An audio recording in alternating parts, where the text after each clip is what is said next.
नमस्ते साथीहरू, स्वागत छ हाम्रो युट्युब च्यानलमा। साथीहरू, ब्रेकिङ न्युज रहेको छ। भर्खरै एससीको रिजल्ट पनि प्रकाशित भइसकेको छ र तपाईँहरूले पनि सजिलैसँग आफ्नो रिजल्ट चाहिँ आफ्नै मोबाइल प्रयोग गर्दै चेक गर्न सक्नुहुनेछ। र योभन्दा अगाडि चाहिँ राष्ट्रिय परीक्षा बोर्डले चाहिँ सूचना जारी गरेको छ, जसमार्फत तपाईँले आइबिआर, एसएमएस र त्यस्तै गरी वेबसाइटबाट सजिलैसँग आफ्नो रिजल्ट चेक गर्न सक्नुहुनेछ। यतिखेर कुनै पनि वेबसाइटहरू चाहिँ प्रोपर रूपले चाहिँ काम गरेको छैन र वेबसाइटबाट तपाईँहरू चेक गर्नुहुन्छ भने मार्कसिटसहितको रिजल्ट चेक गर्न सक्नुहुन्छ, जसको लागि भने तपाईँको सिम्बल नम्बर र त्यस्तै गरी डेट अफ बर्थको आवश्यक पर्दछ। भने यतिखेर कुनै पनि वेबसाइटहरू प्रोपर रूपले काम नगरिरहेकोले धेरै साथीहरूले चाहिँ म्यासेज गरिरहनु भएको थियो, कसरी चेक गर्ने भनेर सोधिरहनु भएको थियो। सो म तपाईँलाई एउटा अप्सन बताउने छु जहाँबाट तपाईँले आफ्नो रिजल्ट चाहिँ चेक गर्न सक्नुहुन्छ, जसमा तपाईँले कति जिपिए ल्याउनु भएको छ त्यति चाहिँ तपाईँले चेक गर्न सक्नुहुनेछ। त्यसको लागि भने तपाईँहरूको आफ्नो मोबाइलमा चाहिँ खल्ती एप हुनुपर्नेछ। खल्ती एप मार्फत तपाईँले सजिलैसँग चेक गर्न सक्नुहुन्छ। र त्यस्तै गरी आफ्नो रिजल्ट चेक गर्नको लागि सबभन्दा पहिला तपाईँले खल्ती एपलाई ओपन गर्नुहोला।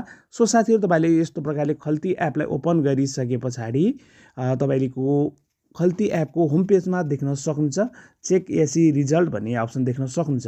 यतिखेर यो होम पेजमै रहेको छ, जसमा तपाईँले रिजल्ट चेक गर्न चाहनुहुन्छ भने एकपल्ट यसरी क्लिक गरिदिनु होला। र साथीहरू, क्लिक गरिसके पछाडि यहाँतिर तपाईँले सिम्बल नम्बर राख्ने अप्सन पाउनुहुनेछ, जसमा चाहिँ तपाईँले केवल नम्बर मात्र राख्नुहोला र यसमा चाहिँ कुनै पनि अल्फाबेट नराख्नुहोला। सो म एउटा नम्बर मसँग रहेको छ, त्यो नम्बर राखेँ। र साथीहरू, नम्बर राखिसके पछाडि मुनितिर सब्मिट भन्ने अप्सन देख्न सक्नुहुन्छ। सब्मिटमा एकपल्ट क्लिक गर्नुहोला। र साथीहरू, क्लिक गरिसके पछाडि तपाईँले कति जिपिए अब्टेन गर्नुभएको छ, कति जिपिए पाउनु भएको छ, त्यो रिजल्ट चाहिँ तपाईँले सजिलै यस्तो प्रकारले आफ्नै मोबाइलबाट प्राप्त गर्न सक्नुहुन्छ, चेक गर्न सक्नुहुन्छ। जुन चाहिँ यो सिम्बल नम्बरवाला जसको मैले चेक गरेको छु, उहाँले चाहिँ 3.75 जिपिए ल्याउनु भएको छ। र त्यस्तै गरी केही समय पछाडि वेबसाइटहरूमा पनि यो अपलोड हुँदैछन्। यतिखेर सबै वेबसाइटहरूलाई चाहिँ क्र्यास भइरहेको छ।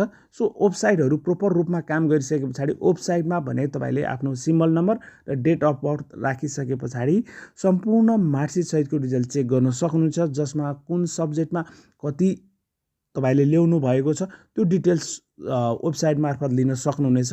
र नखोलुन्जेल तपाईँको कल्तुता लागिरहेको हुन्छ, कति मार्क्स लिएर आएको छु त्यो चेक गर्न चाहनुहुन्छ भने चाहिँ यो option one of the best रहेको छ। यतिखेर कुनै पनि अरू अप्सन मैले पनि सबै वेबसाइटहरू चेक गरेर फाइनलमा मैले यो एप मार्फत तपाईँले चेक गर्न सक्नुहुन्छ भन्ने भिडियो लिएर आएको छु। र वेबसाइटले प्रोपर रूपमा काम गरिसके पछाडि वेबसाइटबाट तपाईँले सजिलैसँग चेक गर्न सक्नुहुनेछ।